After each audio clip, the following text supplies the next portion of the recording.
Definitely a tight site. I've got a tree here. You have to have your inverter on. It's the dumbest thing in the world to me. I tell you what, it just feels so good to be out here. Lily, what do you think? You think your mama's silly? We're gonna go back to Jacksonville.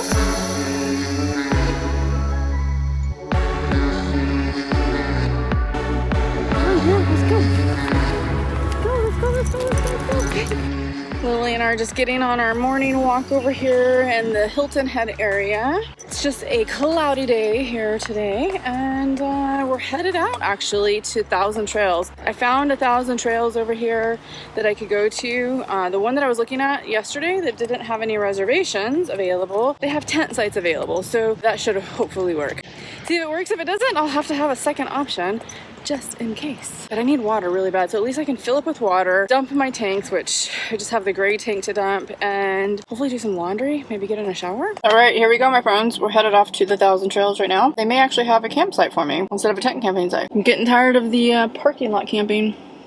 Parking lot camping has a purpose, don't get me wrong, but out on the East Coast, I knew it would happen, or I'd have to do more of it, but it does get old to me. Campground Road for half a mile. It's pretty through here, going to the campground. Lots of trees. Super green too. Feels so good to get back out into nature. Please, fingers crossed that this campground is good. In 800 feet, you will arrive at your destination. You've arrived. It's definitely very woodsy. This is the one where people were saying that some of the campgrounds flood, so I'm a little cautious. Cute coming in here though. Let's see, where do we go? Where do we go? Alright, doesn't look too bad so far. We're just going into the office, so we'll see. Even though it said everybody needed to come in to check in, she said, no, your registration's out here in this red box, so, which is right here. Alright, there we go. Open this up and grab Baldwin. I can. There we go. It says we're in site 1, which is just right over here, I think. Looks cute. It's kind of quiet in here. Definitely a tight site. I've got a tree here and a tree right here. I gotta get between. Thankfully, no branches above. Yeah, hold on. Alright. Well, that was successful. We got right in. It's not hard with the van. Just gotta be careful that you don't clip one of the trees when you turn in. So not too far from this tree. Got a little bit closer to this one. Not too bad though. And all of my electrical and water is over there, so I just need to plug in. Looks like we have a picnic table here. I don't think that this site will actually get any flooding because it's got a nice gravel area. It's not grass. Yep, 30 amp, which is good. And we have our water. Alright, I guess we'll just hook up now and get everything set up and then get back to work. Got a video I gotta put out.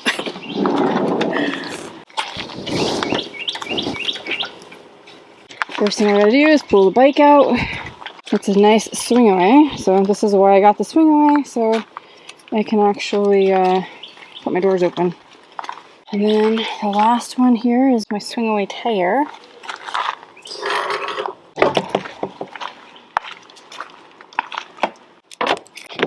Oh, that door is sticking again. Wonder why that's happening. That is so frustrating because I just had that fixed and I just don't want it to break again, you know? I wonder if it's just sticky like in the very beginning. I hope it doesn't break. At least it's under warranty now. First thing first, I've got my surge protector. Plug the surge protector in here. See, let's make sure it's turned on. What I should see down here is my surge protector actually come on. Perfect, right here. And it's giving me 0 for error codes. So now I can plug in. The reason you want to have a surge protector is to prevent surges. Low voltage and high voltage too to your van. It will mess up your electronics really bad, so you don't want that to happen.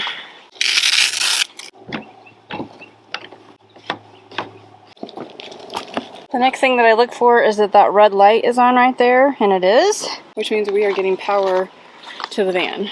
So the only thing I need to do now is I need to actually turn on my inverter to actually kick it into gear and start charging those batteries. And also getting power to my AC outlets. Looks like my clothes have held up pretty well up there so far. They didn't fall out when I opened the door. I also want to get some water. Barely got the hose on there based on where I'm actually sitting on the site, so it's kind of strung over here. It's a little bit tight right there, but here's the good news is I won't have water flowing through it all the time. What I actually do is I fill up once, get the whole tank full, and then shut it off. I don't like all that pressure on my pipes because I've had a problem with it before. Thank you, Heimer. Alright, let's turn it on. Hopefully that's not too taut. So we'll let that go until it gets full. Come on, baby. Come on. What is it out here? Oh, you excited? We're out in nature again. Yes, we are, baby. He's a good girl. So the way this Heimer system is built, in order to turn the electricity on and get power to your AC outlets in here and charge your batteries from shore power, you have to have your inverter on. It's the dumbest thing in the world to me. I've never heard of it before until Heimer came along. But what happens is my inverter is not set up to handle all of that over a long period of time when the batteries are completely charged. So it starts clicking on and off when the batteries are fully charged. These relays going back and forth trying to figure out, are the batteries charged? Yep, they're charged. Let me turn this off. Are the batteries charged? Yep, they're charged. Let me turn it off. Like, it keeps going back and forth, like within 30 seconds.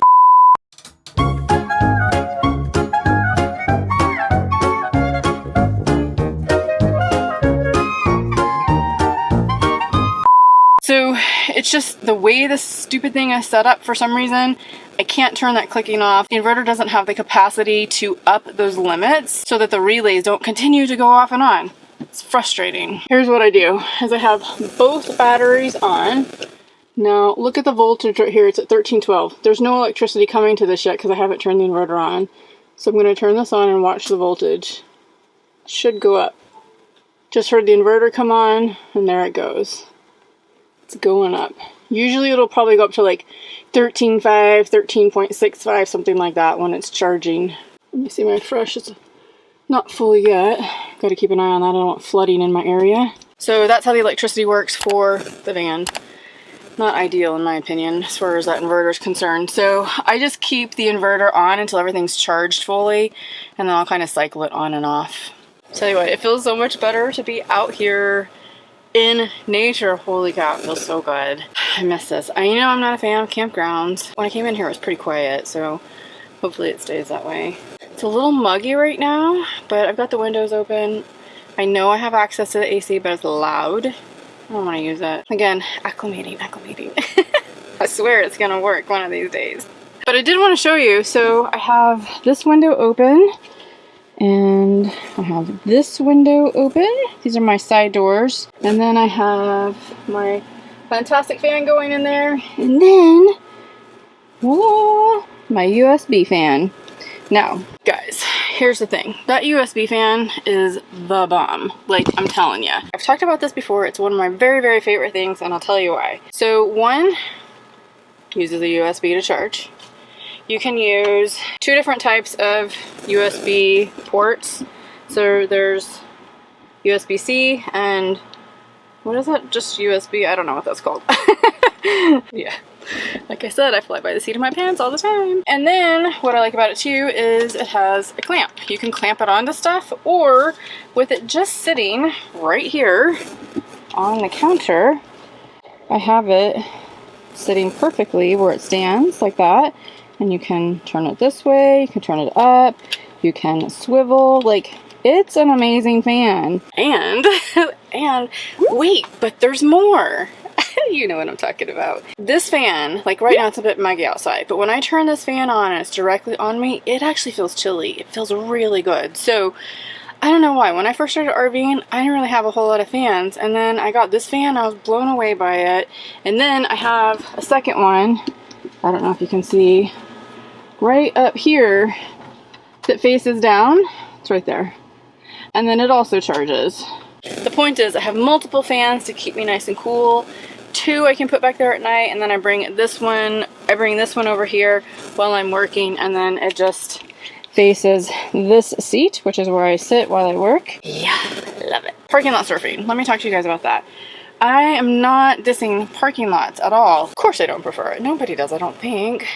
They want something more beautiful, and you know, you can go outside. Oh, I'm sweating. You can go outside and adventure out, and you know, when I go do my walks with Lily, it's all concrete. You know, there's a little bit of grass and stuff off to the side, but there's more people and more noise and things like that. So of course I'm gonna prefer, you know, being out in nature. So, but like I said, it serves a purpose. I knew when I came out to the East Coast that this was going to happen. I tend to move around a little bit more than I do if I'm on the West Coast. Having places like 1,000 Trails to kind of help in between is a godsend. I'm so glad this one worked out, because you remember that last issue I had when I was in Pompano Beach, Florida. That sucked. So I'm gonna go for just a little walk over here. I tell you, it's been a long day of editing and driving. I've got a good video coming out for you guys. Well, actually it'll have already been released by the time you see this. My toilet video and my comparison of everything that I researched for replacing my own toilet right now. Hope you guys liked it. So this is the back side of the campground. I'm just right over there in between those trees.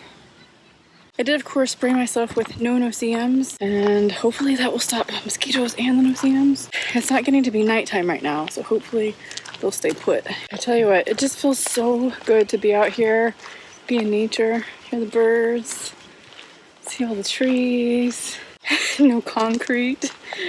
It's nice. Pretty nice place, actually. Not bad. Bye, Lily. Let's go.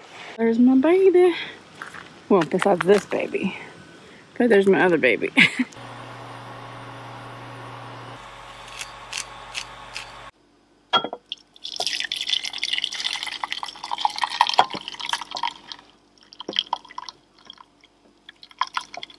Alright guys, I'm actually leaving. I'm leaving the 1,000 Trails campground that I just checked into. I got a wild hair up my butt. So my friend Anthony, down in Jacksonville, Florida, he caught my package from the UK, the one where my toilet cassette holding tank holder is supposed to be. He got it today. So he's only 2.5 hours from me. The box is huge. It's gonna cost me more to ship that thing up here. Plus he has to deal with it. Plus he's getting his second inoculation tomorrow for the vaccine. And I kind of want to be there in case anything happens, so I can take care of him. Plus, Lily wants to see Pepper, and Pepper wants to see Lily. Alright, I just packed everything up and we're headed out. I know, 2.5 hours. It's all interstate driving though, so I'm okay with it. It's not backwoods driving. If it was backwoods driving, I wouldn't do it because I have wildlife, so. Okay, hitting the road. Lily, what do you think? You think your mama's silly? I know, I can be, can't I? I know. We're gonna go back to Jacksonville. When we see Pepper? When we see Pepper? When we see Anthony? She's looking at me like I have no idea what you're talking about. You want a treat? Do you want a treat? She's not even raising her ears to that. What's going on with you? Is it the light? Is that it? You want a treat? You want a treat?